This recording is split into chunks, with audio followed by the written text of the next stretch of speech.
Wako watu wanadhani unaweza kumaliza matatizo yote kwa miaka 5.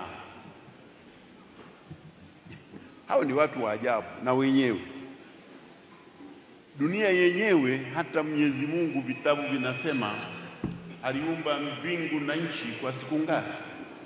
6, ya 7 akapumzika. Hasa kama Mungu anaumba siku 6 mpaka anataka likizo, itakuwa sisi sisi tunafanya hatua, tunapunguza matatizo au tunaondoa matatizo, alafu tunaleta maendeleo, na maendeleo yanazaa matatizo mapya. Kwa hakuna namna unaweza kusema leo matatizo yote yamefanya nini? Yamekwisha. Wewe nao utakuwa umekwisha wewe, lakini sio matatizo. Matatizo yataendelea kuwepo. Ndio maana Chama cha Mapinduzi, chama cha kudumu cha kupambana na matatizo ya kimaendeleo ya Watanzania. Kwa hiyo nimesikia rafiki yangu mmoja, sitaki kumtaja jina, yeye anasema sisi tunakudai. Anamwambia rais, wenzake wanakuambia kwa miaka uliokaa umefanya mengi na hatuna deni na wewe, si ndio? Hawakusema amemaliza matatizo yote. Akimaliza sasa tunaenda kuchagua rais mwingine wa nini? Si matatizo hakuna. Tunachosema kwa muda tuliokupa na kwa matatizo uliyotatua, unastahili kupewa muda zaidi, kwa sababu umethibitisha kwamba unao uwezo mkubwa wa kusaidia nchi yetu. Na ingekuwa matatizo yote yanaisha, mbona tumeandika ilani?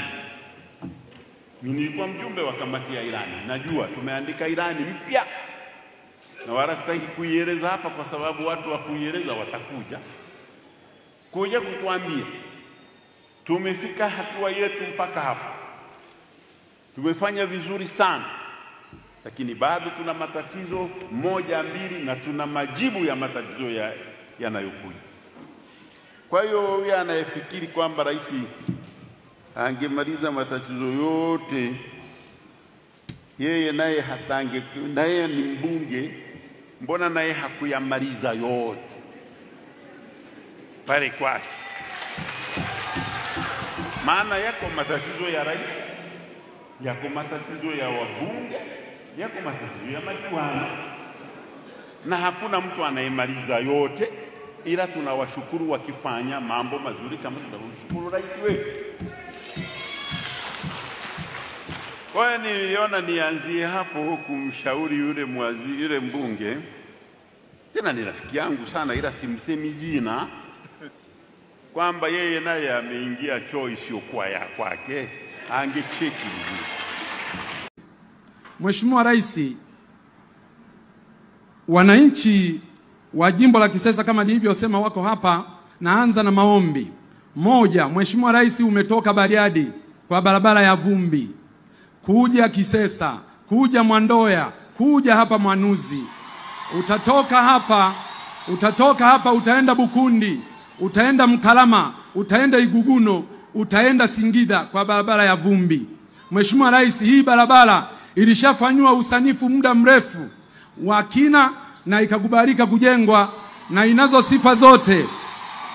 sifa zote kwa sababu ni barabara ambayo inaunganisha mkoa wa Mara, mkoa wa Mwanza, mkoa wa Simiyu na mkoa wa Singida na mikoa mingine yote. Mheshimiwa Rais, tunaomba leo maliza huu ugonjwa mkubwa wa Wanameatu, maliza huu ugonjwa mkubwa wa Wanasimiyu.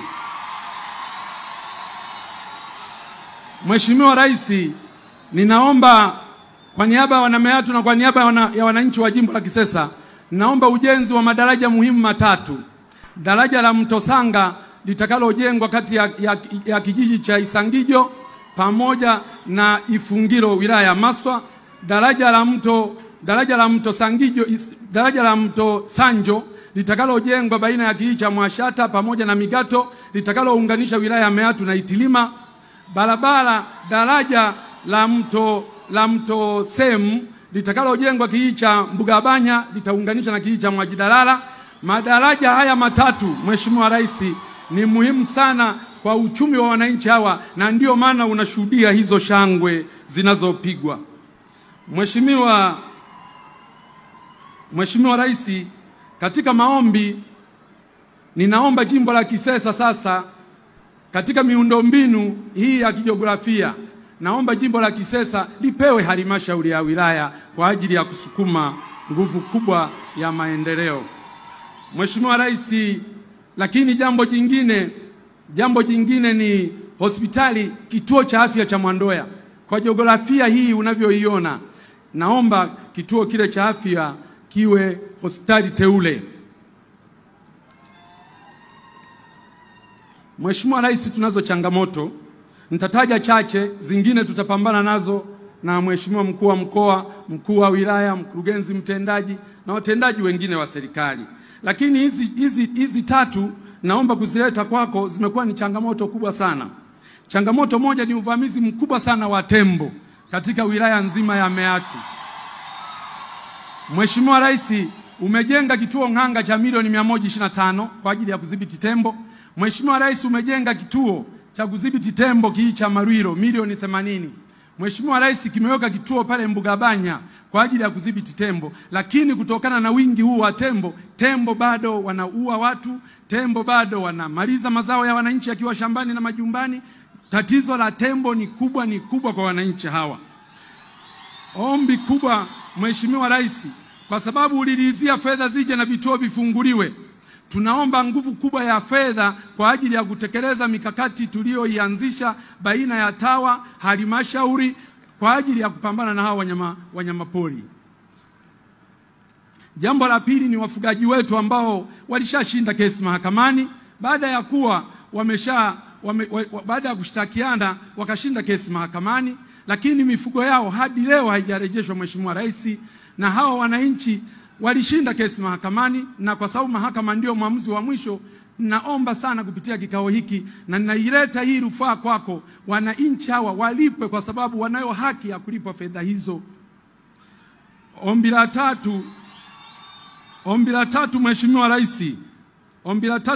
Rais, swala la ununuzi wa pamba kwa kutumia mnunuzi mmoja. Mheshimiwa Rais, mimi nakubaliana principally kwamba swala la ununuzi wa mnunuzi mmoja kwanza linatuondoa kwenye soko huria, lakini pili kunakuwa hakuna ushindani. Mnunuzi wa pamba unapokuwa na mnunuzi mmoja, akipata matatizo tu ya kifedha kidogo, wananchi hawa wanaenda kwenye AMCOS, wanaenda kwenye maeneo ya kuuza pamba, hakuna fedha. Kwa hiyo ukiwa na mnunuzi mmoja ni hatari sana. Sasa bahati nzuri waziri wa kilimo yuko hapa.